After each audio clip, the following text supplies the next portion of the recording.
Hello, traders. FX Pip Collector here. Today is Friday, March 28th, and this is my analysis for the pound yen.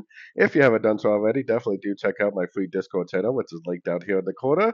Also, don't forget to take a look at my website, fxpipcollector.com, if you'd like to gain access to all these benefits listed below and more.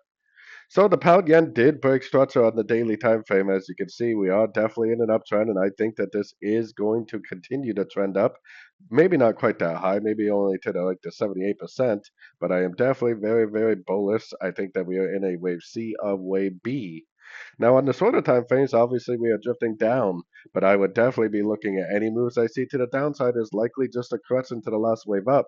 A lot of the other yen pairs look like they made five waves down, like a wave A, and one, two, three waves up, like a wave B. Now, this is a major higher high right here, but it definitely could turn into a running or an expanding flat.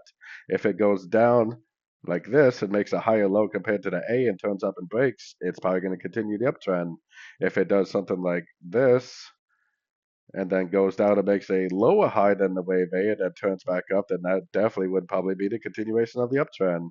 Now, the only problem with this is when the trend is up on the daily time frame, you may be expecting something like this on the shorter time frames. In reality, what happens is it just goes down to a fib level and just continues the uptrend because the daily time frame definitely over rides anything that you see on the shorter time frames.